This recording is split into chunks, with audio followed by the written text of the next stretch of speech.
que me van a nombrar cansieta. Mila.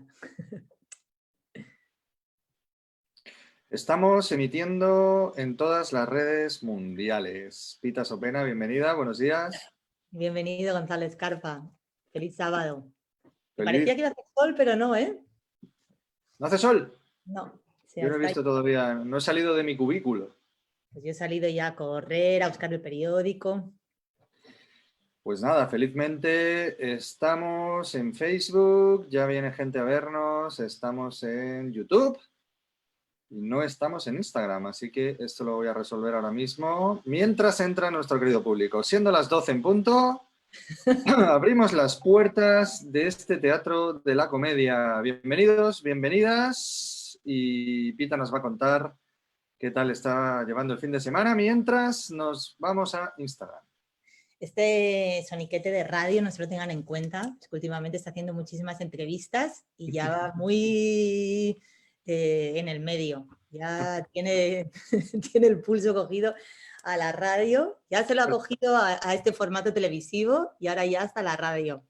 Yo estoy feliz en cualquier medio si se habla de poesía, querida Pita. Esto también es verdad, esto también es verdad.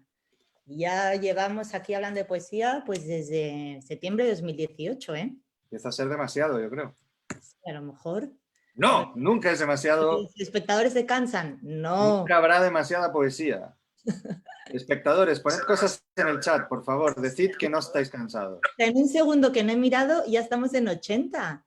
Pero bueno, muchísimas gracias a todos. Es que es Lope de Vega. Lope de Vega es mucho Lope de Vega. También es cierto, digo, mucho Gonzalo Escarpa. Dice May Melero que no estamos cansados. Liz Espinosa, no nos cansamos. Pablo dice, la poesía nunca cansa. Yolanda Sainz, no nos cansamos. Yolanda dice, somos de Lope y sois de Lope. Carmen González, nada de cansados. Buenos días desde el Huelva. Iba a decir desde Lope. Qué bonito Huelva. Aparte hoy he leído que ya Huelva empieza ya fase también 1.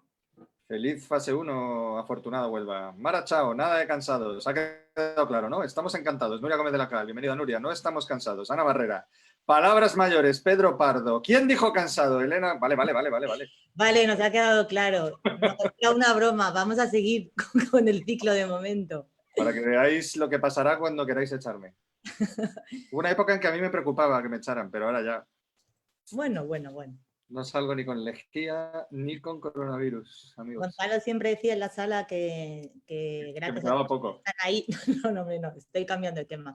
Que gracias a todos por estar ahí, porque si no, eso quedaba muy raro, ¿no? Hacer eventos era muy raro si no había nadie sentado en las sillas. Y lo mismo nos pasa aquí. Muchísimas gracias por estar ustedes al otro lado, porque sería raro hablar yo sola con Gonzalo, la verdad, a una pantalla. Así que vamos a empezar. Muchas bienvenida, gracias. un segundito, bienvenida Berta. Tenemos una sorpresa para el final del evento, pero de momento a Berta la vamos a convertir en espectadora. Bueno, yo creo que podemos contar qué va a pasar al final del evento, ¿no? ¿O no? Vamos a sorpresa final. Sorpresa. Venga, sorpresa. En un ratito, Berta, te traemos aquí al escenario. Y perdóname un momentito que nos vamos a Instagram. ¿Vale? Y empezamos, ¿vale? Todavía son 3, somos 92 espectadores, nos faltan 8. Así que les damos 2 minutitos. Que la capacidad que tenemos es 100, pero ya saben que si no entran en Zoom, por favor, nos pueden seguir por Facebook Live o incluso hoy por Instagram.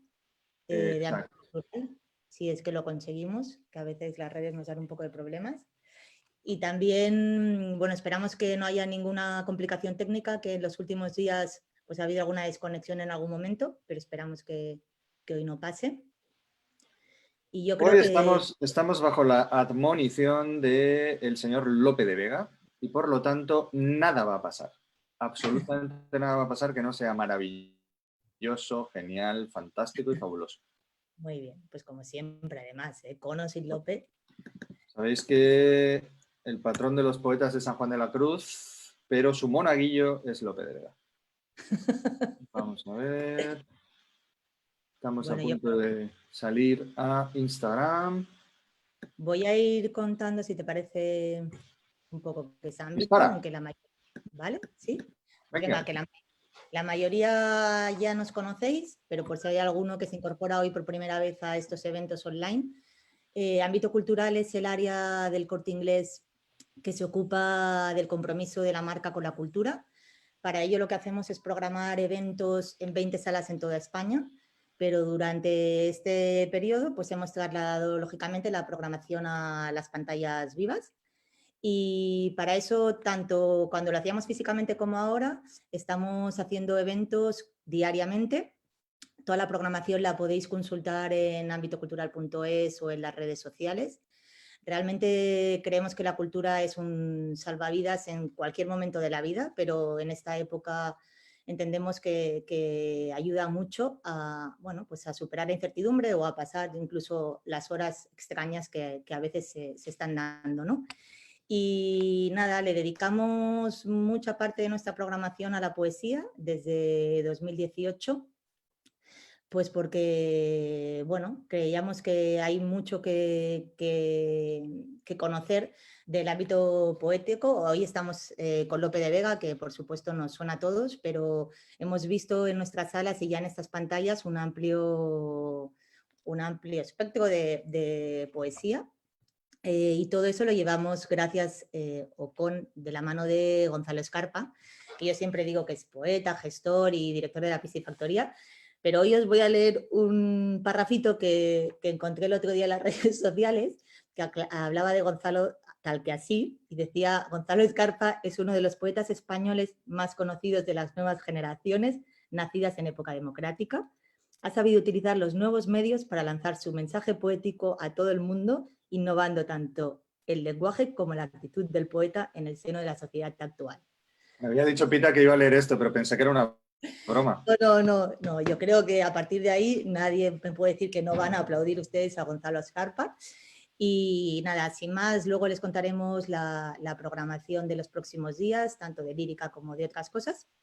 Pero nada, ya le dejo a Gonzalo hablar de Lope. Muchísimas gracias de nuevo y gracias, Gonzalo. Gracias, Pita. Eres el corazón de la tropa lírica, eso lo sabemos todos y le agradecemos muchísimo su presencia. Sin Pita, pues estaríamos sin Pita y eso se ha convertido en un horror.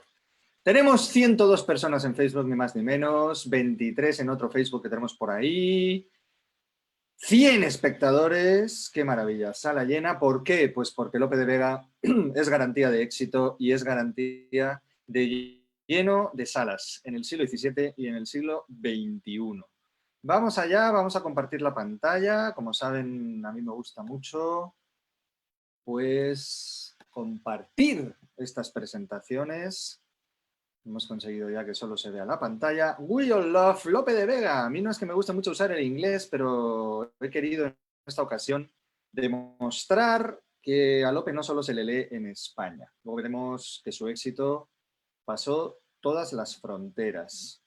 No voy a poder ver el chat durante un ratito, pero vamos allá. Vamos a comenzar en tiempo y forma, como dicen en Latinoamérica. Es un absoluto placer, sin duda, para mí esta temática de hoy. Se nota que, pues, que las elijo yo, claro. Hemos hablado de las rusas, hemos hablado de Gloria Fuertes, hemos hablado de Miguel Hernández, de Lorca. Muchísimas gracias a todos y a todas las que estáis siguiendo con fruición y gran expectativa estos talleres. Tenemos una media de 45.000 visitantes y visitantas. Esto es una pasada, verdaderamente. Nos han escrito también profes y profas de institutos para utilizar estos materiales. Humildemente, por favor, hagan con ellos lo que buenamente quieran. Son para ustedes. Bueno, pues vamos allá. Todos queremos a Lope de Vega, verdaderamente. I love you a todos, os love you a todas y a todos vosotros. Y vamos allá. Él nace en 1562 y fallece en 1635. Tiene una vida mediana, no es una larguísima vida, aunque para la época sí que es verdad que en ese momento las enfermedades, los peligros que estaban en cualquier lugar, los viajes, pues hacían que las vidas no fueran tan longevas. La edad media no es tan tardía. Pero bueno, el caso es que, como todos sabemos, Lope de Vega, este señor de mirada penetrante, este señor que se parece tanto a Víctor Clavijo, que lo representa en el Ministerio del Tiempo, la verdad es que tienen un parecido físico muy divertido. Pues bueno, como todos sabemos, como decía, su fertilidad, su exuberancia, su capacidad para escribir sin descanso, pues le lleva a ser uno de los escritores más prolíficos de la historia de la literatura. 3.000 sonetos. Todos los que hayan escrito un soneto saben que llegar a 100 no es fácil. 3.000 sonetos para Lope de Vega, 3 novelas, 4 novelas cortas, 9 epopeyas, 3 poemas didácticos y ahora viene lo fuerte. 1.800 comedias, es decir, obras de teatro en verso. Lo curioso es que hay quien dice que no, que son 100, pero hay quien dice que no, que son 3.000. No está claro cuántas obras, cuántas comedias llega a escribir nuestro queridísimo Lope de Vega y Carpio. Pero bueno, yo me quedo en 1.800. Más de 1.000 es seguro. Vamos a ver también por qué no está claro.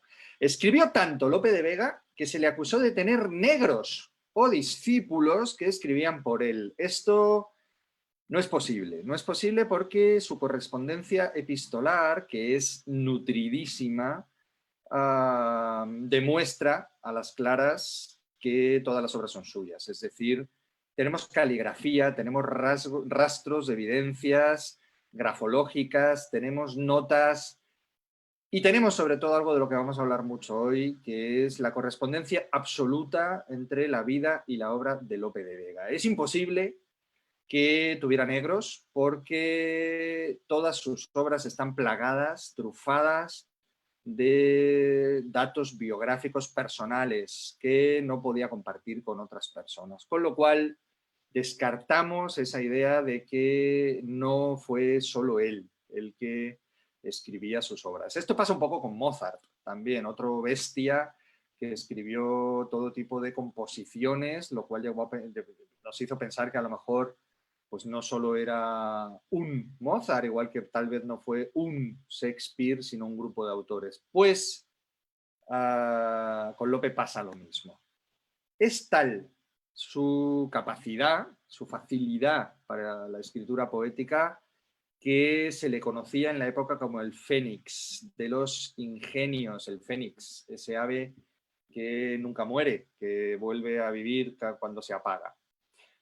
Monstruo de la naturaleza, el monstruo de la naturaleza también se le denomina en la época. ¿Quién le llama monstruo de la naturaleza? Pues ni más ni menos que otro, ¿qué tal baila?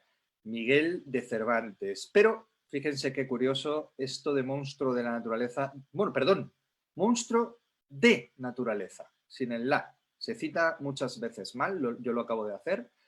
Monstruo de naturaleza, que no es lo mismo exactamente y que nos da una idea de que a lo mejor no era un piropo, eso de llamarle monstruo, porque como veremos después, Cervantes y López se llevaban regular. Bueno, ya lo hemos anunciado. A día de hoy, Lope de Vega tendría millones de seguidores en redes. Era en su época claramente un influencer a tope. Las comedias del famoso poeta Lope de Vega, nos dice esta portada de 1603. Bueno, no es una exageración en lo absoluto. Se llega a convertir en una marca, Lope de Vega, una marca de seguridad, tal como hablábamos de los cuerpos Danone. Pues decir de Lope en la época significaba decir de calidad. Fíjense qué maravilla. Lexicalizar tu propio nombre, como ustedes me entenderían si yo dijera un Quijote de la vida, pues en aquella época era muy habitual decir que una fiesta había sido de Lope o que una comedia había sido de Lope. Este, curiosamente, es uno de los problemas para la datación y para la asignación de sus obras. Es decir, muchas veces, si la obra de teatro era buena, era de Lope, pero eso no significaba que estaba escrita por Lope. Fue un absoluto fenómeno de fans. La gente, si la obra era de Lope, iban a verla. Las mujeres suspiraban por él, ya lo decía Mauricio Parisi antes. Sí, es verdad que era afortunado en amores. Bueno, no exactamente, lo vamos a tratar de arreglar también.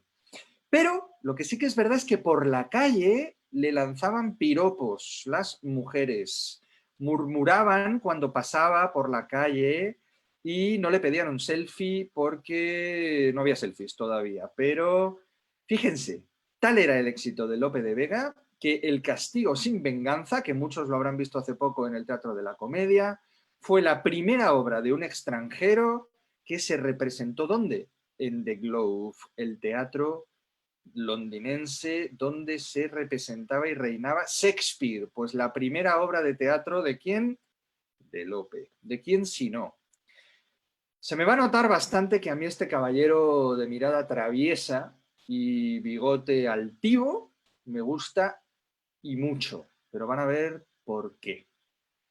Vamos con la biografía, ya saben que a mí me gusta revisar un poquito su obra, pero siempre en relación con su trabajo poético, y en este caso más que nunca. Él era hijo de un bordador. Es curioso porque en todos los poetas que estamos estudiando nos damos cuenta de dos cosas. Uno, orígenes humildes, y dos, con la excepción de las rusas tal vez, y dos, miseria, mala suerte que les persigue constantemente. Vamos a ver que Lope de Vega tuvo una fortuna cambiante, muy cambiante. El papá, bordador. Nacen en Coruña y se bajan para Madrid en busca de mejor fortuna. Son 4 hermanos. Él pasa su infancia con un tío a la sazón inquisidor, ni más ni menos. Su hermana, por ejemplo, fue analfabeta. En aquella época leer y escribir no era lo habitual. Las hijas de Lope, sin embargo, rompamos una lanza por su feminismo, leyeron y escribieron. Él se ocupó de darles la mejor cultura posible. ¿Cómo no? Marcela, una de sus favoritas, la hija que se vuelve monja, era una muy buena poeta, al parecer por alusiones de la época. No lo podemos saber del todo porque sus poemas fueron quemados en la hoguera. Pero luego hablaremos de Marcela, probablemente una de las favoritas de nuestro querido Lope, que nos está vigilando ahí desde la pantalla. Lope fue, por supuestísimo, como lo fue Miguel Hernández, como lo fue Rimbaud, precoz, poeta muy precoz. Él lee latín y castellano con 5 añitos, lo cual le lleva a ser alumno y discípulo de uno de los mejores, Vicente Espinel. El lunes vamos a tener en L de Lírica a la Guasa Decimal, un grupo de grandísimos juglares, poetas y cantantes que se dedican a la décima. Bueno, pues la décima nace con este señor, Vicente Espinel, por eso se llama décima Espinela. Pues este señor lo acoge bajo su manto y le enseña todo lo que sabe de poesía y de música. Y sin embargo, Lope, como buen superdotado o gran talentoso por lo menos, no era un buen estudiante. Se aburre bastante en clase, él estudia con los jesuitas, a los que les tiene cariño, y luego en la Universidad de Alcalá. Sin embargo, no se llega a titular, se le expulsa de la Universidad de Alcalá por bajo rendimiento y por algunos problemillas de faldas, que se decía y se sigue diciendo. Se busca curro Lope de Vega, por lo tanto, como secretario. Una persona que sabe leer y escribir, pues lo tiene fácil, tiene algunos contactos en las alturas y se dedica a ser secretario. Le apoyará ni más ni menos que Jerónimo Manrique. El apellido le sonará. Jerónimo Manrique es descendiente, sí, de Jorge Manrique, el de las coplas a la muerte de su padre. El propio Lope de Vega nos explica cómo son estos años y nos dice: crióme don Jerónimo Manrique, estudié en Alcalá, bachilleréme, y aún estuve de ser clérigo a pique. Cegóme una mujer, aficionéme, perdóneselo Dios, ya estoy casado. Quien tiene tanto mal, ninguno teme. Fíjense cómo de forma juglaresca, divertida, lúdica, nos cuenta cómo se bachilleró, no es del todo exacto, y estuvo a pique, es decir, a punto, estuvo en peligro de irse a pique de ser clérigo. Lo será, lo acabará siendo, como todos sabemos, y acabará casándose no una, sino 3 veces. La primera mujer, probablemente de la que está hablando en este poema, fue Marfisa, la Marfisa de sus poemas. Todas las novias de Lope acaban teniendo una representación clara en su poesía. Bueno, pues empezamos con Marfisa, con la que tiene una hija, Manuela. En 1583, por primera vez, muy jovencito, se nos alista en la Marina. Seguirá estudiando, se seguirá enamorando y nos seguirá contando puntualmente absolutamente todos los episodios de su impresionante y aventurera vida.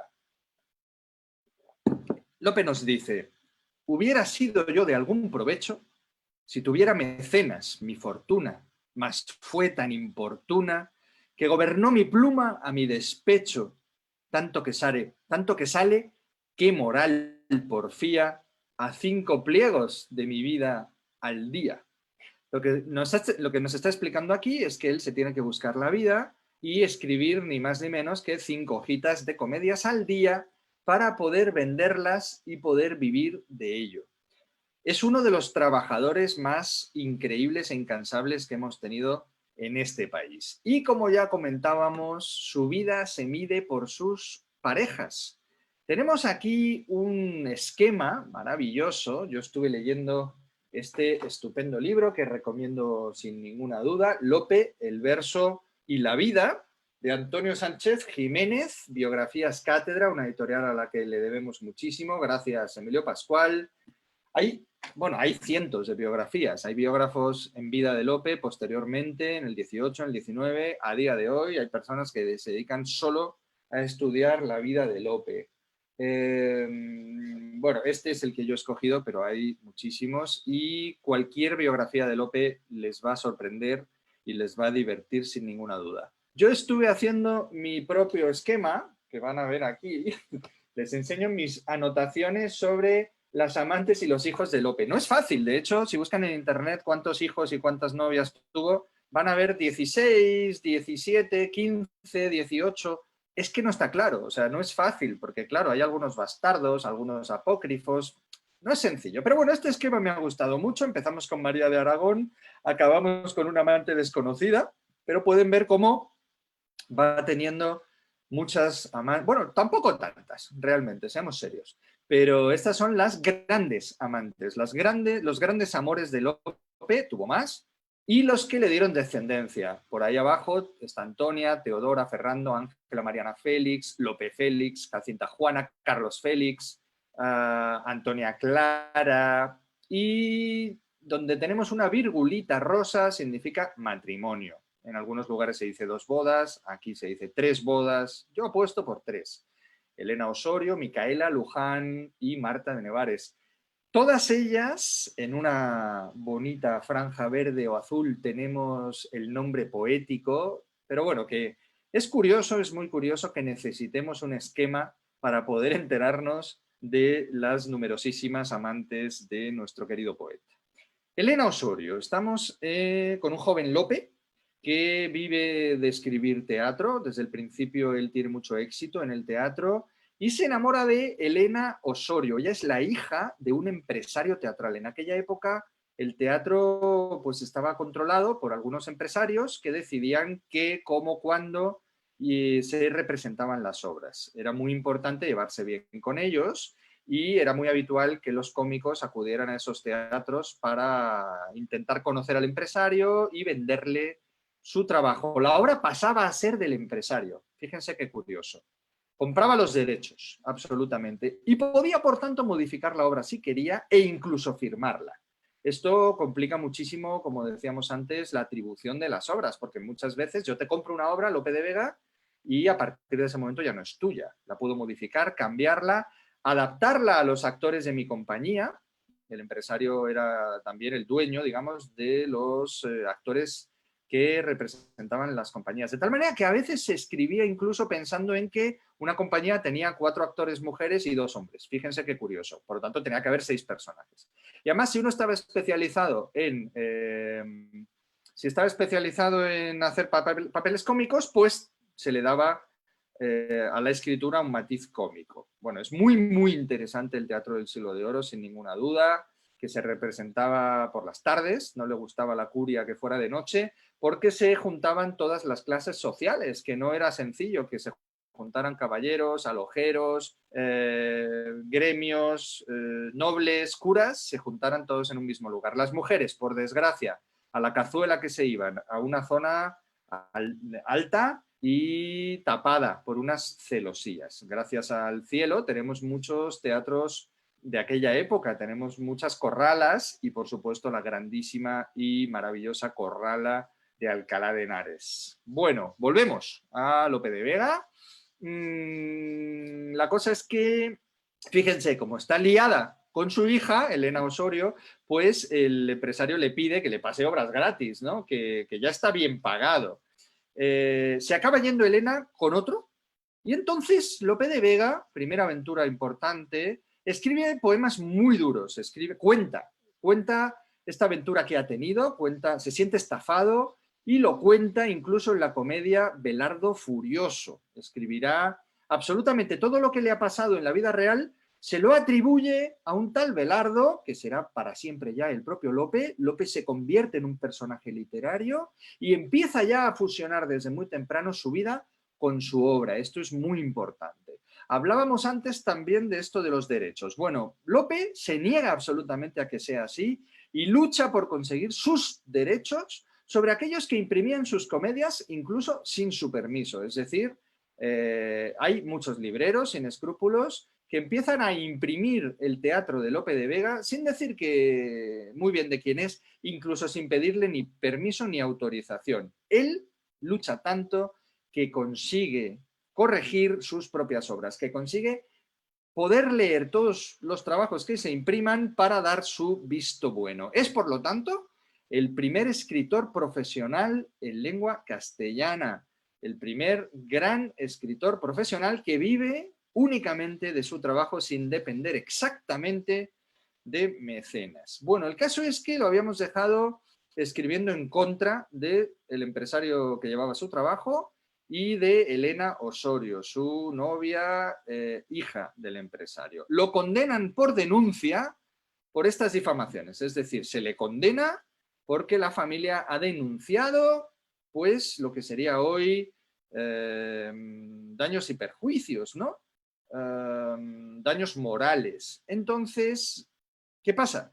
Que Lope pasa un tiempito en la cárcel, pero reincide.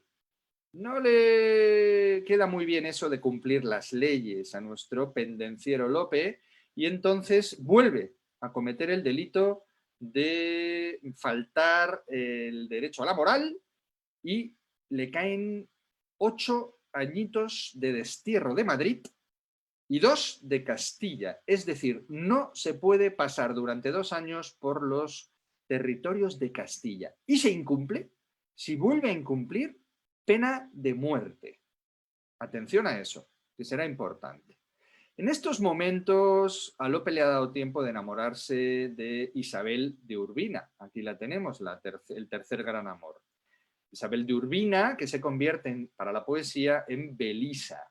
Belisa, que es un anagrama de Isabel. Se casan, pero no sin antes raptarla. Aquí tenemos ya a Lope en todo su esplendor, raptando no una, sino 2 veces a la que será finalmente su mujer. Esto a la familia, como comprenderán, no le hace mucha gracia. Es decir, Lope era muy querido, muy famoso, pero también odiado por varios y diversos motivos. Primero por su comportamiento amatorio, pero también, como veremos después, por envidia, ese pecado tan español. Lope, que tiene cierta vocación militar, se nos ha alistado en la Gran Armada. Al regresar de estas aventuras marinas, regresa y fíjense, nuestro díscolo Lope pasa por Toledo, aunque lo tiene absolutamente prohibido, bajo pena de muerte. Bueno, él pasa por Toledo, tenía cositas que hacer y de allí se va a Valencia. Y ahora sí damos un salto a su poesía. No he querido traer grandes poemas como el soneto 126, porque todos ustedes lo conocen ya, desmayarse, atreverse a hacer estar furioso, sino que he querido pues ir a otros textos un poquito más curiosos. Fíjense, soneto 142, son 3000, podía elegir. A Madrid al partir hacia el destierro a Valencia. Insisto, lo cuenta todo, sabemos todo de Lope de Vega porque él se ocupó de contárnoslo, o bien en cartas, o bien convertido en personajes literarios contándonos su propia vida. De hecho, a veces escribía obras de teatro completas, comedias, solo para contarnos alguna aventura. Vamos allá con el ritmo, con la elegancia, con el rigor de Lope de Vega. Hermosa Babilonia en que he nacido, para fábula tuya tantos años, sepultura de propios y de extraños, centro apacible, dulce y patrio nido, cárcel de la razón y del sentido, escuela de lisonjas y de engaños, campo de alarves con diversos paños, Elísio entre las aguas del olvido, cueva de la ignorancia y de la ira, de la murmuración y de la injuria, donde es la lengua espada de la ira. Alabarme de ti, me parto alturia, que reír el loco, lo que el sabio admira, mi ofendida paciencia vuelve en furia. Bueno, tenemos mucha tela que cortar aquí porque fíjense que Lope, que es un poeta culterano, es un poeta culto que abunda en hacer homenajes de todo tipo a Ariosto, a Camões, a poetas de la época, pues en este caso hace una cita bíblica, se refiere a Madrid como una Babilonia, una ciudad llena de pecado, pero no es un texto especialmente complejo, solo nos habla del campo de alarves. Alarves es una forma arcaica de referirse a los árabes, campo de árabes, de diversos paños, de diversas cataduras. Elísio, el Elísio, ese lugar destinado al placer, es una especie de Edén, de ahí los campos elíseos que disfrutamos los buenos cristianos. Y, bueno, me he incluido ahí, no estoy seguro. Se lava de Madrid, todos los que vivimos en Madrid tenemos como Sabina una relación ambivalente, la amamos y no la amamos tanto a la vez. Él se va porque se está yendo al exilio, le han culpado y le han exiliado de su ciudad. Entonces, bueno, pues su paciencia efectivamente se está terminando, ¿no?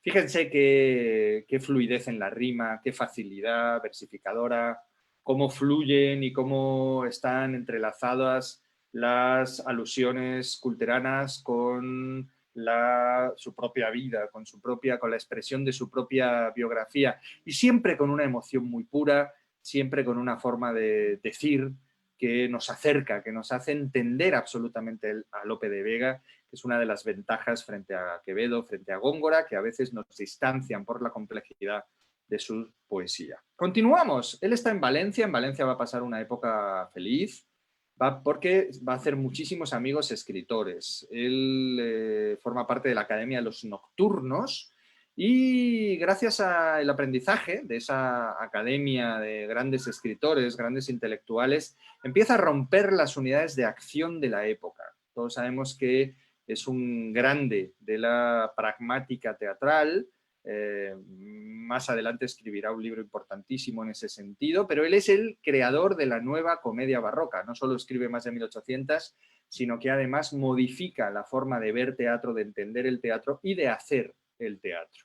De Valencia se va a ir a Toledo en cuanto le dejan volver, en cuanto pasan los 2 años de destierro de Castilla, se va a Toledo y empiezan sus desgracias. Él va a ver morir a muchos seres queridos. Muere su mujer, y a la vez está escribiendo La Arcadia. La Arcadia es una novela pastoril, eran muy famosas en la época, muy habitual escribir novelas en verso en las que los pastores son los protagonistas. Lo hizo también Garcilaso de la Vega, como todos saben. Bueno, en este momento él se va a emparejar literariamente con Bernardo del Carpio. Bernardo del Carpio es un personaje legendario, no se sabe muy bien si existió o no, y parece ser que en su escudo había 19 torres. Tenemos aquí una de las bellísimas portadas de la época. Estamos hablando de una época en la que acaba de nacer la imprenta. Es un siglo muy importante, evidentemente el siglo de oro, por los inventos y por la difusión de la cultura. Entonces, fíjense qué preciosidad de imprenta, imprentas de tipos móviles, de madera o de plomo, que nos dan, había que colocar una a una las letras y nos dan estas portadas ilustradas tan bellísimas donde nos habla de la Arcadia, prosas y versos de Lope de Vega, secretario del Marqués de Sarriá. Él sigue combinando su tarea literaria con la secretaría de algunos grandes nobles. Está dedicada, como siempre en aquella época, a algún noble, a don Pedro Téllez Girón, duque de Osuna, con el privilegio del rey. Eso significa que para poder imprimir necesitaban los impresores privilegio, es decir, aceptación de la obra. Ha pasado la censura y el rey está a favor. Año de 1598, véndese en casa de Juan de Montoya. Esto es precioso también. Los libreros solían ser los editores y lo vendían en sus casas, en sus librerías. Bueno, como pueden ver, ahí hay una franja también que nos dice: de Bernardo es el blasón, las desdichas mías son. El propio Lope de Vega se dirige a nosotros desde la portada ya, y pueden ver ahí, en este, se lo voy a señalar con el cursor, en este escudo tenemos 19 torres. Es decir, Lope de Vega se ha convertido de pronto a sí mismo en una figura legendaria. Vale, esto le va a volver, le va a valer muchas críticas. Se van a reír un poquitín de él. Por ejemplo, Góngora, su archienemigo. Góngora dirá: por tu vida lo pillo, que me borres las 19 torres del escudo, porque aunque todas son de viento, dudo que tengas viento para tantas torres. Como ven, Lope va bastante soberbio, va sobradito con poner un escudo. Él era hijo de un bordador, como habíamos dicho, no tenía ningún tipo de ascendencia noble, pero se casca una onomástica en portada, un escudo noble. Entonces Góngora dice: ¿dónde vas? ¿Dónde vas, Lopillo? En un primer momento, Cervantes y Lope de Vega se van a llevar muy bien. Son vecinos de la misma calle. Fíjense qué fuerte, en el barrio de las Letras. Allí vivía Góngora, allí vivía Quevedo, allí vivía Cervantes y allí vivía Lope. No está nada mal, ¿eh? Los 4 grandes cráneos de una época en el mismo barrio, telita marinera. El caso es que, por lo tanto, Cervantes y Lope al principio de jóvenes se llevan muy bien y se alaban en varios poemas laudatorios. Pero a partir de 1602 se enemistan, y mucho, y los halagos se vuelven ataques, especialmente de Cervantes hacia Lope. Lope también le da caña, pero el que se pasa sobre todo es Cervantes. La historia es muy divertida y aquí es donde llegan ya los detectives literarios. Bueno, tenemos aquí ya incluso la lupa, los detectives literarios, esa empresa imaginaria que tengo yo con Carla Gil de Viedma, de apellido poético abolengo. Nos dedicamos a investigar en la historia para encontrar las aventuras más divertidas. Aquí tenemos una. Lope y Cervantes se conocen en casa de Jerónimo Velázquez. Es el empresario del que hablábamos antes, papá de Elena Osorio. En la calle de Lavapiés, en Madrid. Lope frecuentaba muchísimo el barrio de Lavapiés, era la antigua judería, y por allí había bastantes teatros. Sigue habiendo uno muy cerca de la plaza de la Torre Destruida. Muchos madrileños la conocerán sin ninguna duda.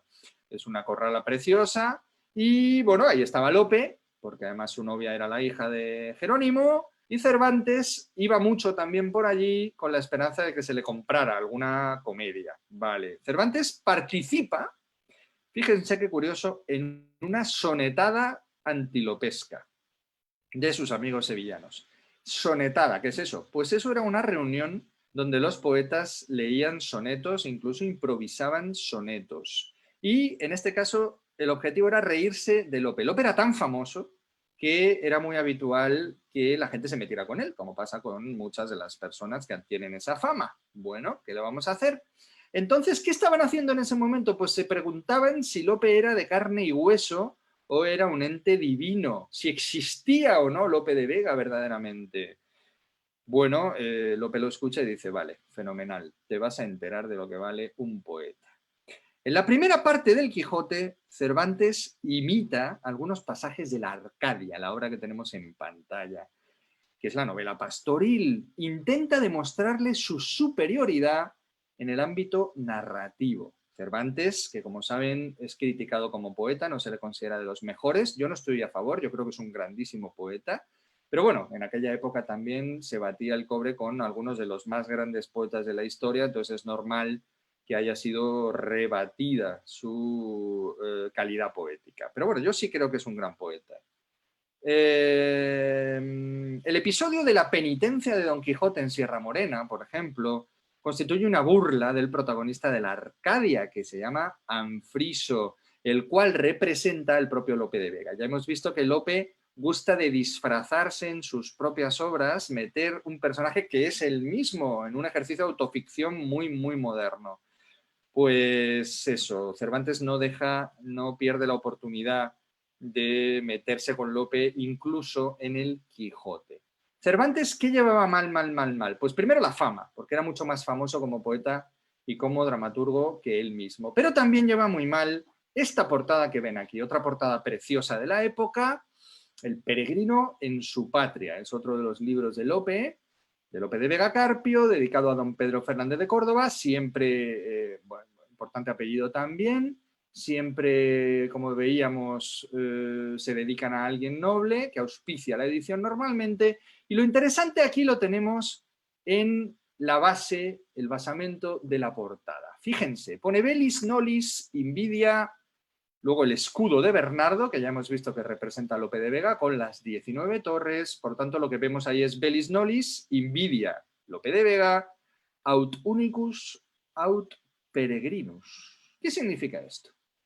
Pues significa Bellis Nolis, queráis o no queráis. Envidia, quieras o no quieras, envidia. Lope de Vega, o es único o es raro. En aquella época, peregrino se utiliza como extraño en algo.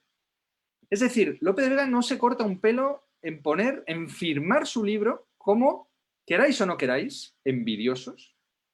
Lope de Vega es único y es portentoso. Claro, como hemos visto, va bastante sobrado. Esto le va a valer muchas críticas, también su conocimiento enciclopédico de todas las cuestiones de la época, pues le va a valer bastantes chanzas, ¿no? Los autores del Círculo de Lope de Vega, a su vez, consideran a Cervantes pues un viejo que empieza a chochear, literalmente. Le saca 15 años, Cervantes es 15 años más mayor, entonces, bueno. Otra importante historia que hemos encontrado los detectives poéticos. Fíjense, Quevedo, ahí donde lo ven, echa a Góngora de su propia casa. De todos es sabido que Quevedo, Góngora y Lope pues tenían sus más y sus menos. Quevedo y Lope se llevan mejor porque son más ligeros realmente. Góngora se lleva fatal con Lope y con Quevedo, y Cervantes se va muy mal con Lope, a pesar de haber sido primero amigos. Hay muchísimos poemas sarcásticos que pueden encontrar en cualquier búsqueda sencilla. Pero fíjense, esto es curioso. Góngora, que es un poeta cordobés, tiene muchísimas deudas, muchas deudas, que le obligan a vender su casa en la calle Cantarranas. La calle Cantarranas puede que no les suene. Hoy día es la calle Lope de Vega. Es muy fuerte esto. Góngora vivía en la actual calle de Lope de Vega, pobrecillo. La propiedad de esa casa que vende Góngora resulta que la adquiere Quevedo. Y Quevedo en 1625 le dice, Quevedo, que la casa es, Góngora, que la casa es mía, me debes tanto. Y le dice, no te lo puedo pagar, pues fuera de la casa. Es decir, Quevedo no se cortó un pelo en desahuciar al mismísimo Góngora en la actual calle de Lope de Vega. Es bastante curioso. Bueno, más anécdotas. Los cómicos del Siglo de Oro eran muy pendencieros. Calderón, el gran Calderón que estamos acostumbrados a ver con su túnica de clérigo, resulta que se bebió media herencia y la otra media se la jugó. Una vez se coló, bastante ebrio, nuestro amigo Calderón, en el mismísimo monasterio donde tenemos a Marcela, la hija de Lope de Vega. Lope de Vega, que es poderoso, escribe una carta quejándose por esta intromisión y Calderón arrestado. Así que, como ven, pues eran unas piezas bastante interesantes todos nuestros autores del Siglo de Oro. en 1611, siendo Lope ya mayor, y esto es muy de detectives, siendo Lope muy mayor, fue acuchillado. Acuchillado en la calle, en el barrio de las Letras, y no sabemos quién fue. Algunas malas lenguas culpan a Cervantes. No se sabe si el propio Cervantes o si alguien contratado por él. Yo no digo nada, no se sabe. No podemos saber a día de hoy quién fue. En aquella época Madrid era muy peligrosa, eso sí que es verdad. Madrid era una ciudad muy oscura, muy grande, y en el actual barrio de las Letras solo había una iluminación tenue de velas que se ponían normalmente en pequeñitos lugares de vigilia. Claro, era muy habitual el robo, era muy habitual este tipo de ataques. Pero bueno, seguimos que se me acaba el tiempo. Cumple el destierro, regresa a Madrid, pero lo van a volver a procesar. A Lope lo procesan por amancebamiento con una actriz viuda. Él suele liarse, es bastante habitual que tenga relaciones con actrices y gente de la farándula. Antonio Atrillo, estamos en Antonio Atrillo.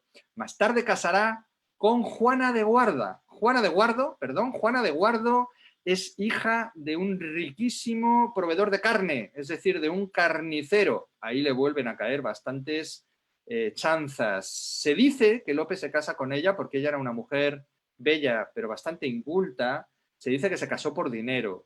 No podemos saberlo, pero en sus textos se ve que la quiso mucho y tuvieron bastantes hijos, además. Una cosa muy importante que me recordó Ana Rossetti hace poco y que los grandes estudiosos de Lope también insisten en ello. Lope no es un Casanova, no es un Tenorio. Lope es más bien un monógamo sucesivo.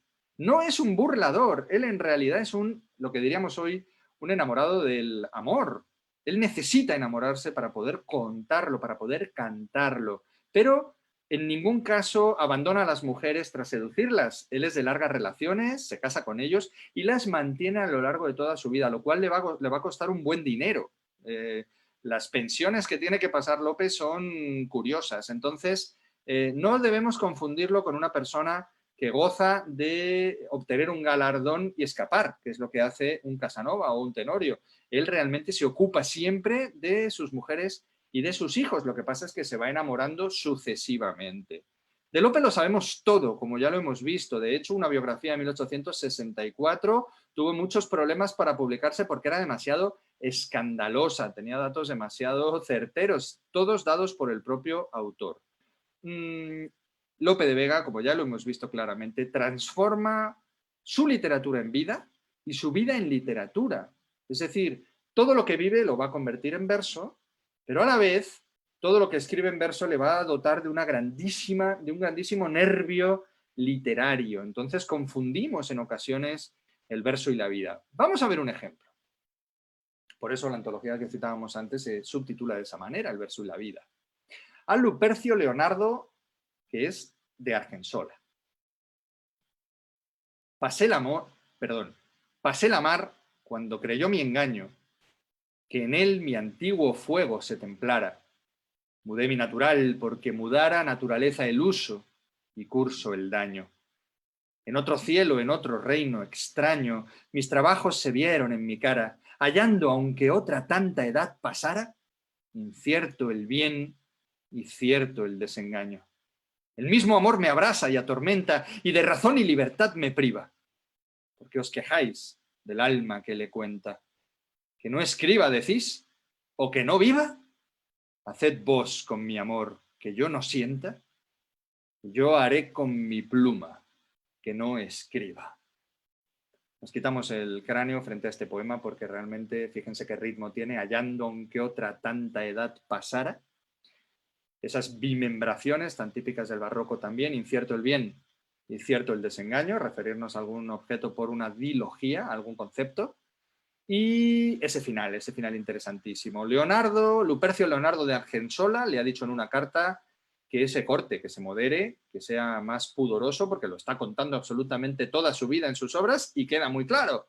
Y él le dice, haced vos con mi amor que yo no sienta, que yo haré con mi pluma que no escriba. Es decir, es imposible que no cuente mi vida, igual que es imposible que mi corazón no ame. Es una preciosidad absolutamente. Y como dice Felipe Pedraza, uno de los grandes estudiosos de Lope, Lope pone toda la voz en el asador creyendo que ponía toda la carne. Es decir, en realidad no es tan vigoroso, no es tan aventurero, lo cuenta de una manera siempre magnífica, ¿no? Sin ninguna duda, en este poema lo deja muy claro y esa sinceridad establece con el lector una relación muy especial.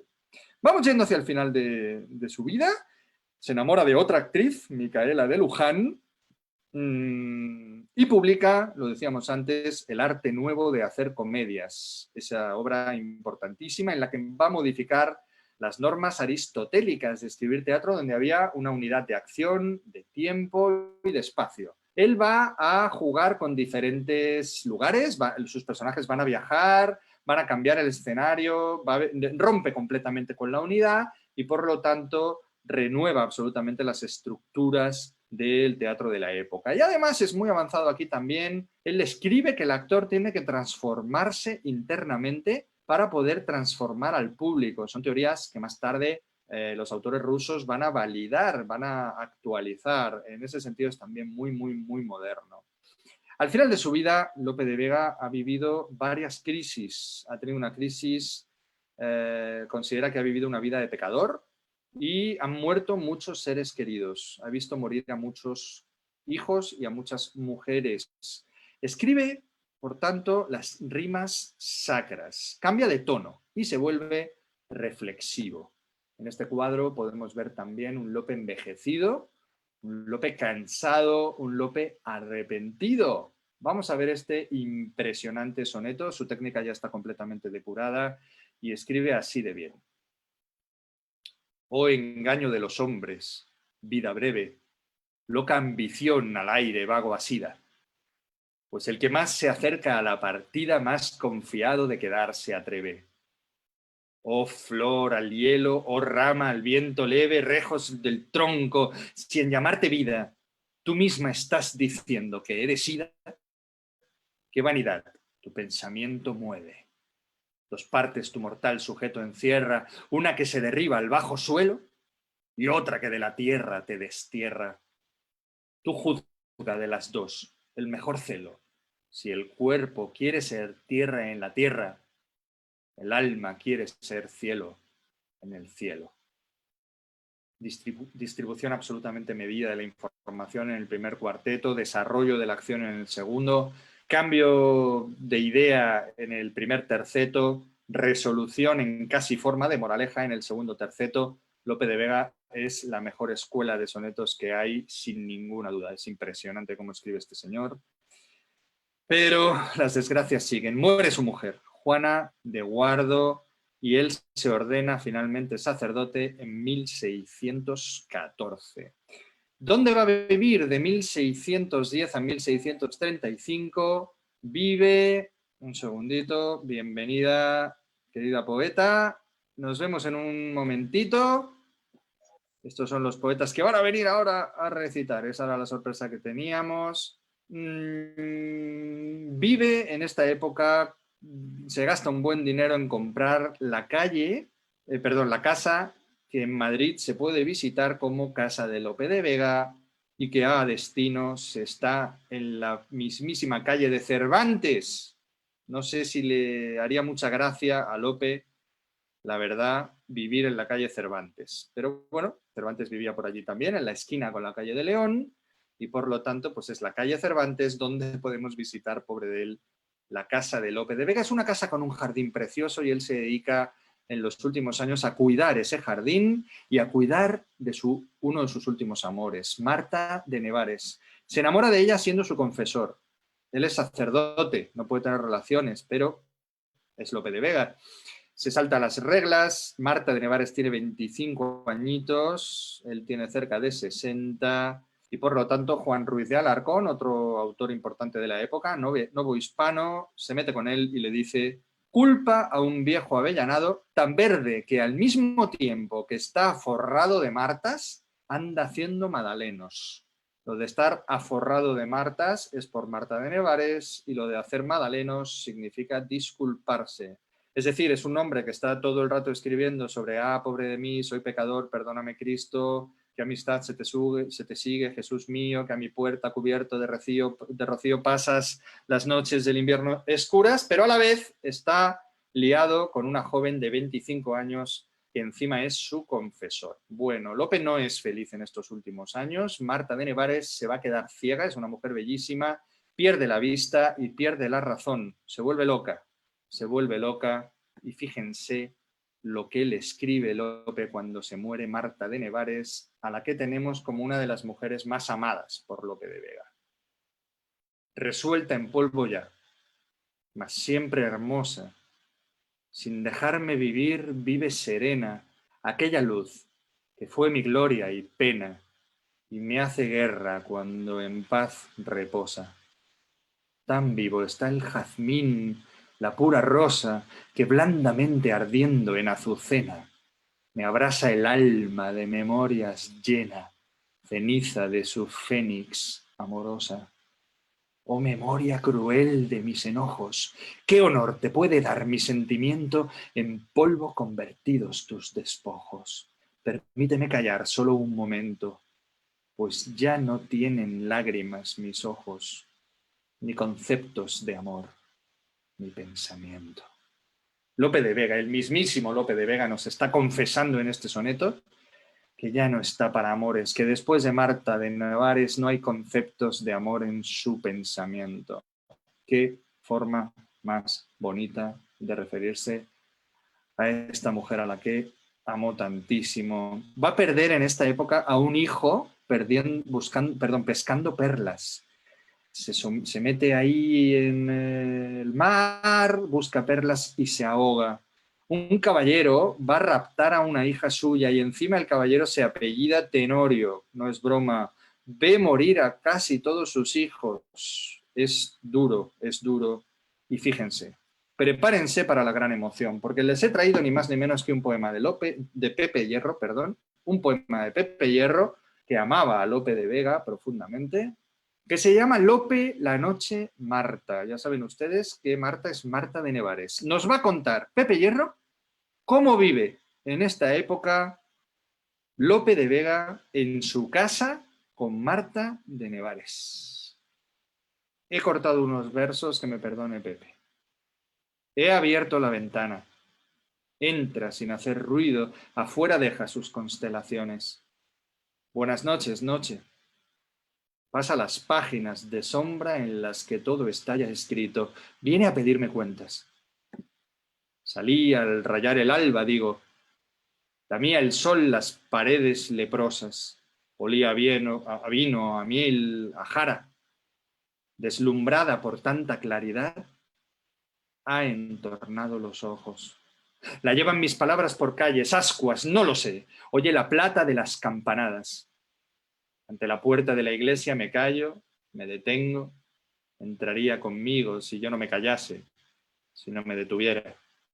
Yo sé bien lo que quiere la noche, lo de todas las noches. Si no, ¿por qué habría venido? Ya mi memoria no es lo que era. En la misa del alba no dije Agnus Dei cui tollis peccata mundi, sino que dije Marta Dei. Ella es también Cordero de Dios que quita mis pecados del mundo. La noche no podría comprenderlo, y qué decirle y cómo para que lo entendiese. Pido a la noche que se vaya. Hasta mañana noche. Déjame que descanse. Cuando amanezca regaré el jardín.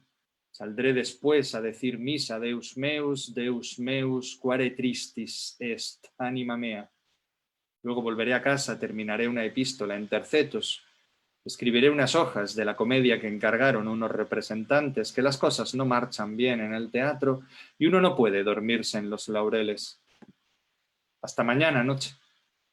Tengo que dar la cena a Marta, asearla, peinarla. Ella no vive ya en el mundo nuestro. Cuidar que no alborote mis papeles, que no apuñale las paredes con mis plumas, mis bien cortadas plumas. Tengo que confesarla. Padre, vivo en pecado. No sabe que el pecado es de los dos. Y dirá luego, Lope, quiero morirme. ¿Y qué sucedería si yo muriese antes que ella? Ego te absolvo. Y luego sosegada le contaré para dormirla aventuras de olas, de galeones, de arcabuces, de rumbos marinos, de lugares vividos y soñados, de lo que fue y que no fue y que pudo ser mi vida. Abre tus ojos verdes, Marta, que quiero oír el mar. Así se termina un poema, va por Pepe Hierro. Fíjense cómo refleja absolutamente la bondad, la ternura de un Lope mayor, enamorado de una joven, loca y ciega, a la que también por fortuna, según Pepe Hierro, verá morir y por lo tanto podrá cuidar. Muere finalmente Lope de Vega, todo Madrid se echa a la calle. Aquí tenemos el cuadro donde vemos a Sor Marcela de San Félix, su queridísima hija monja, viendo el entierro de su padre desde la verja, era monja de clausura. El cuadro es de Ignacio Suárez y como ven, todo Madrid se echa a la calle.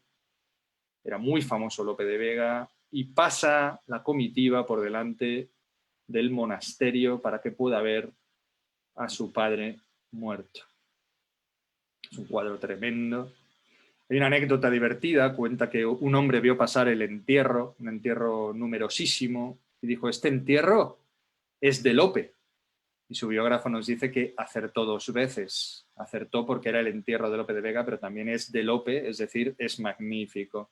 Lope está enterrado, bueno, estuvo enterrado, lo enterraron en la iglesia de San Sebastián, en la calle de Atocha 30. Hay una placa en el barrio de las Letras que dice aquí yace Lope de Vega. No es del todo correcto porque parece ser que después de unos años fue extraído su cadáver y enterrado en una fosa común. Bueno, no está localizada esa fosa común, pero en algún momento sí que estuvo en Atocha 30. Superamos ya el tiempo del taller, pero es Lope de Vega y nos permite que veamos, ni más ni menos, a Jorge Drexler. ¿Dónde? Pues, oh, Dios mío, en el auditorio de la Real Academia de la Lengua Española. ¿De qué nos suena? Nos suena de que el ganador del Premio Nacional de Poesía Viva, segunda edición, va a recitar aquí, en este mismo lugar, acompañado de un gran poeta, que ya desvelaremos, en este auditorio. Quien suba un vídeo a Instagram y gane, va a poder recitar, igual que Jorge Drexler, canta un soneto en honor a Lope de Vega, ni más ni menos. Vamos a ver a Jorge Drexler en la Real Academia de la Lengua. Es la banda sonora de la película Lope, que les recomiendo. Son los primeros años y los primeros amores de Lope de Vega. Con todos ustedes, Jorge Drexler. Es un gusto traer una guitarra a esta casa. Muchas gracias por la invitación. Luego es una temeridad escribir un soneto para una película que trata sobre Lope de Vega, pero bueno, disculparán el impulso. Entrar en este verso como el viento que mueve sin propósito la arena, como quien baila que se mueve apenas por el mero placer del movimiento, sin pretensiones, sin predicamento, como un eco que sin querer resuena, dejar que cada sílaba en la oncena encuentre su lugar y su momento, y que el soneto nos tome por sorpresa, como si fuera un hecho consumado, como nos toman los rompecabezas que sin saberlo nacen ensamblados. Así el amor, igual que un verso, empieza sin entender desde dónde ha llegado, sin entender desde dónde ha llegado.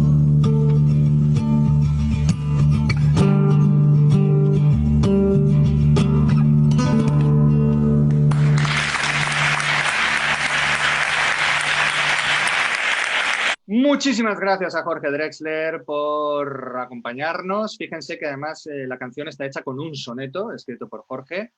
Entonces es un juego muy lopesco realmente, ¿no? Hablar del soneto, referirse a la composición del mismo y a la vez homenajear a nuestro queridísimo poeta. Estamos ya con Lilian Pallares, bienvenidísima. Enseguida estamos contigo. ¿Cómo estás, Lilian? Muy bien, encantada de participar y me alegra verte por aquí también. Fantástico. Siempre te veía en persona. Muchísimas gracias. Nos veremos muy pronto. Lilian es una de las participantes en el Premio Nacional de Poesía Viva. Ese auditorio donde hemos visto a Jorge es el lugar donde Lilian, si consigue hacerse con el premio, podrá recitar. Es un auditorio magnífico con 400 personas y unas vidrieras fabulosas. Tenemos a 2 poetas más, a las que ahora mismo invitaré a subir al escenario. Pero primero vamos a ver al propio Lope, que nos va a dar un mensaje.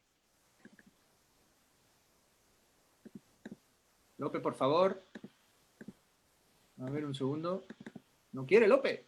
Hombre, sí. Uy. Me llaman don Félix Lope de Vega y vengo aquí a quejarme del estado de abandono en que vivo y de la pena que esta triste condena me ha causado. Y es que nadie recuerda ya mis versos ni se leen mis poemas en los libros donde algo antes fui fénix de ingenios. Despertad, corazones del olvido, que vuelvan a estudiarme en los colegios y leedme, os lo suplico.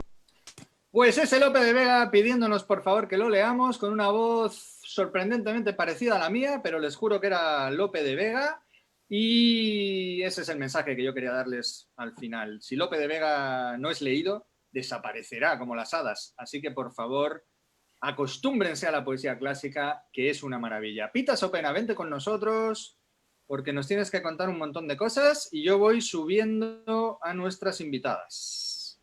Vale, vamos a contaros cómo vamos a acabar normalmente los talleres, que va a ser con un micro abierto, que como ya sabéis, pues es la posibilidad de que subir, como va a hacer Liliana ahora, a recitar uno de vuestros poemas. El tema va a ser que las personas que entren en este micro abierto después de los talleres van a ser las concursantes del premio Le de Lírica, que voy a ver si os puedo compartir. No me deja Gonzalo mientras tú estés compartiendo. Vale, dejo de compartir. Vale, sí. Vale, perfecto. Voy a ver si comparto yo. No sé por qué. Yo he subido a Uma Arizkun, pero no estoy seguro de que sea la poeta. Les pido por favor si pueden escribir en el chat de Zoom las 2 poetas más que van a recitar, por favor. Vale. Yo os comparto aquí, estáis viendo. Berta Cancela, muchas gracias. Ay, espera. ¿Se está viendo la pantalla? Sí. Vale, se está viendo el premio, ¿no? Afirmativo. Vale. Pues nada, simplemente, como ya os hemos contado en alguna otra ocasión, está en marcha la segunda edición del Premio Nacional de Poesía Viva de Lírica. Simplemente lo que hay que hacer es subir un poema, bueno, hasta máximo 3 poemas en Instagram con el hashtag Poesía Viva 2020. Y nada, hemos dividido España en zonas, en cada zona tenemos un colectivo poético que nos ayuda a ser jurados. Habrá una selección primero por zonas para que haya unas semifinales. De esas semifinales sale un ganador que viene a una final a Madrid. Y de esa final en Madrid, la persona que gane pues recitará en el auditorio de la RAE con un poeta que todavía no queremos contaros quién va a ser. Entonces, la idea es que la gente que esté participando en el micro, pues nos iremos poniendo ahí en el premio, nos iremos poniendo en contacto con ellos para que recitéis cuando acabemos los talleres en micro abierto. Así que yo creo que ya Gonzalo puede empezar la primera persona. Vamos allá. Deja eso, descomparte la pantalla. Es curioso porque Uma Arizkun nos comenta que ella sí que es poeta, no era la que estaba invitada, pero sí ha participado en el premio, así que Uma, el destino ha querido que estés aquí, así que bienvenida. Mujeres, fíjate. Fabuloso, claro que sí. Sí, hemos escogido 3 vídeos entre el azar y que nos gustaran los vídeos, así que muchísimas gracias por estar aquí.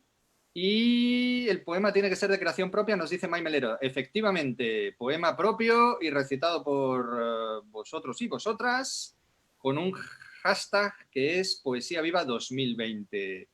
Muchísimas gracias a todos los espectadores que siguen con nosotros y vamos a empezar, por lo tanto, este micro abierto basado en los vídeos que se van presentando en el premio. Lilian, todo tuyo. Un poema para homenajear a Lope de Vega y a todos nuestros seguidores. Bueno, es un poema que no sé si es tanto para homenajear a Lope de Vega, pero... Todos los poemas son homenajes. Todos los poemas son homenajes a Lope. Sí, exactamente. Es un poema de mi libro Bestial, que es mi último poemario, y se titula Historia de amor.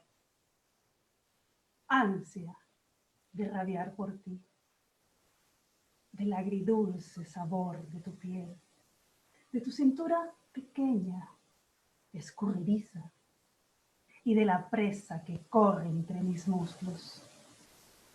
Ansia de sudar sobre tu cuerpo indómito y con el corazón en llamas gritarte a la cara. Engreído, cabrón, polvo indigno de mi orgasmo. Es por este motivo que la llamamos Poesía Viva, queridos amigos. Claro que sí. Lilian, muy bien, muchísimas gracias, Lilian. Gracias. ¿De dónde eres tú? Soy de Colombia, vivo en Madrid hace mucho tiempo, del Caribe colombiano. El Caribe Colombia madrileño, fenomenal. Vamos con Berta Cancela. A Lilian la conozco porque es una poeta muy conocida en Madrid y en todos sus escenarios poéticos, ¿verdad? Llevas mucho tiempo haciendo todo tipo de trabajos, también visuales. Sí. A Berta no la conozco. Berta, Hola. ¿desde dónde nos llamas? Pues desde Sevilla, desde Triana. Toma ya, Triana, ni más ni menos. Pues vamos allá, te escuchamos. Bueno, pues un poema lavado. He pensado que por qué no hacerle un poema a la lavadora. ¿Por qué no? Con su música de metal y tiempo. Cubil acuoso que empapa sábanas huecas. Con su música de metal y tiempo. En lavado rápido. 30 minutos circulares, cíclicos, concéntricos, 30 mundiales series de 60 segundos con su música de metal y tiempo. Escribir un poema lavadora que mezcle toda la insana verborrea del día que se acaba y las rabietas con su música de metal y tiempo. Los incendios espontáneos, cotidianos, ahogados en ese suburbio aséptico, habitáculo de metal y de música y de tiempo, poblado de pompas de jabón. Y obtener un poema lavado de espantos y tenderlo junto a la camisa de los martes y sacudirlo con las manos de arriba a abajo para que seque con gracia, sin arruga, y escuchar, como riendo entre los pinares, una callada música de hojarasca y silencio. Ole y ole, muchísimas gracias, Berta. Así se lee poesía, qué maravilla, dicen por aquí. Isabel Vázquez, pues qué genial, qué bien, qué contento estaría Lope si os escuchara en estos momentos. Seguimos con Uma Arizkun, que de Sevilla no es. No, el apellido es vasco, mi acento es canario y vivo en Valencia. ¡Toma! Pues no lo has tenido fácil para elegir zona, efectivamente. Desde Valencia. Valencia es una ciudad plagadísima de poesía, por fortuna. Tenéis allí Altavoz, tenéis el Caf Café, lugares fabulosos, el Karma Teatra, que es uno de mis escenarios favoritos. Así que vamos a dejar arriba el listón. Uma. Vale, sin presión, por lo que veo. A ver, yo hago una cosa que se llama reflexía, que es reflexión a través de la poesía. Olé. Y bueno, me habéis pillado totalmente así. Pero me sale dar una que, por todo esto que hay ahora, que se titula El juicio a juicio. Cada vez que te digas, no soy feliz, no tengo tiempo, escucha lo que te cuento. El juicio es un robamomentos. Cuando piensas, Hay que ver lo que dice ese. Tu momento de paz se desvanece. Cuando criticas con un ¿cómo se le puede ocurrir? Otro momento se te acaba de escurrir. Por si no fuera ya suficientemente enrevesado el juicio, viene el ego y te enreda con el prejuicio. Ese que te ayuda a olvidar tu capacidad de crear tu mundo y tu criterio, sin necesidad de usar frases hechas, mal hechas e improperios. Libera tu mente, libera tu organismo. Seamos libres y hagamos que el juicio pierda el juicio. Muchísimas gracias, Uma, por estos consejos necesarios en estos momentos y en todos los demás. Pues este es el objetivo del Premio Nacional de Poesía Viva, conoceros, dar altavoz al trabajo poético que se está haciendo en toda España. Queremos llegar a todos los rinconcitos.